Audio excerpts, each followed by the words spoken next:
unanimidade que a gente deixa passar na hora de construir o escopo, né? Eu tenho dois casos aqui que tratam de transporte de funcionário, né? Via de regra também, toda empresa que a gente entra, você tem lá aqueles contratos de transporte de funcionário, né? São os fretados.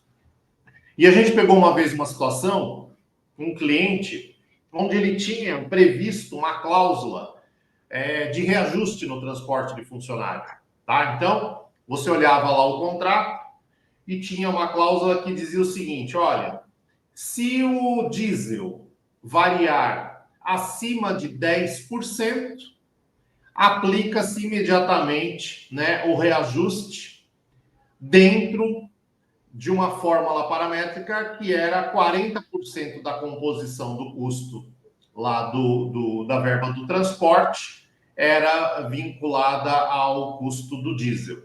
Então, você aplica, né, essa variação em cima desse percentual dos 40% aí, tá? Então, essa foi a situação que a gente se deparou, o contrato estava escrito dessa forma, e qual que foi o ponto, né? De novo, o contrato está assinado, é a regra, é aquilo que tem que prevalecer, né? A gente preza muito por isso. Mas qual foi o ponto? Justamente no momento que a gente estava fazendo o diagnóstico nesse cliente, a gente estava passando por uma fase de baixa do valor do combustível, né? A gente estava numa época onde o mercado estava favorável, né, para o consumidor, e o custo do combustível ele vinha caindo, ele vinha numa decrescente aí já há vários meses, né? Uma coisa que talvez, claro, a gente não está acostumado, a gente está sempre acostumado a ver, né, variações para cima, mas nessa situação a gente tinha a variação para baixo. Essa foi a situação, Godoy. Tá. Não é, eu acho que olhando o cenário mundial, né, não é algo que seja tão, né, raro assim acontecer uma variação de preço de petróleo, né? Vira e mexe, você tem as oscilações aí de vai para cima, vai para baixo, né? Algumas vezes interfere no preço da bomba, né? Outras não, mas eu acho que é uma prática. E então aí acho que dá para contar primeiro dá para conversar, trazer primeiro para a conversa um ponto conceitual que é bacana, a gente fala bastante isso nos treinamentos também, que o peso, né, que a balança no assunto gestão dos contratos tem quando você não tem uma célula implantada, né?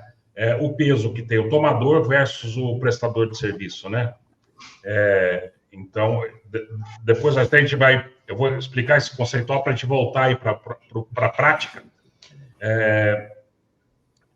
Que não adianta você trabalhar até um escopo bem feito, não adianta você trabalhar um negocial bem feito, comercial, né, uma negociação comercial bem feita, não adianta você ter o melhor contrato, a melhor minuta do mundo, todos os anexos lá, lindo e maravilhoso. Se chega na hora da gestão, você não continua exercendo esta mesma força, você não continua com esse mesmo peso, né? E o gestor, na figura dele sozinho, sem o apoio de uma área de especialistas, né, que consiga compartilhar com ele e com ferramentas necessárias aí para conseguir compartilhar com ele, isso fica desleal mesmo, né? E por que eu estou trazendo esse conceito dessa diferença de paridade de força em cada momento, né, da contratação? Porque mesmo que isso fosse algo muito novo, né? Vamos imaginar, Robert, que você tenha trazido para nós uma condição que nunca aconteceu na vida, tá?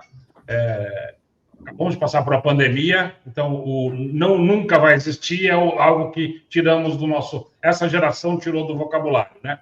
Então, mas vamos imaginar que seja totalmente impensável uma condição dessa. A pergunta que fica precisou a gente chegar nessa empresa, a gente auditar esse contrato, a gente ler esse contrato, a gente identificar que tem essa cláusula e a gente levantar uma bandeira de, pera lá, só para José, para Maria, nada? Né? Então, assim, esse que é o grande ponto que a gente fala da gestão, né? Dessa gestão constante e dessa unidade de força, né? Porque, em via de regra, o fornecedor, ele é espremido na hora de fazer a negociação com suprimentos, ele é espremido depois no contrato com uma série de regras, exigências e, né, necessidades e, né, e garantias, etc. e tal. Aí chega na hora da execução, ele navega sozinho, porque do lado dele está ele, a esposa, a amante, o filho, a filha, o papagaio, o cachorro, né, o vizinho. Está todo mundo conhecendo o decoro e salteado todas as nuances desse contrato, né?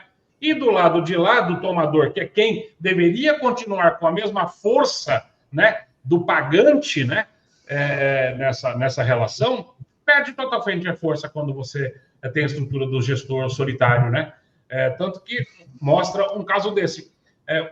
Podemos chegar e crucificar o gestor, né, de um caso desse? Podemos exigir que fosse diferente de um caso desse? Não, cara.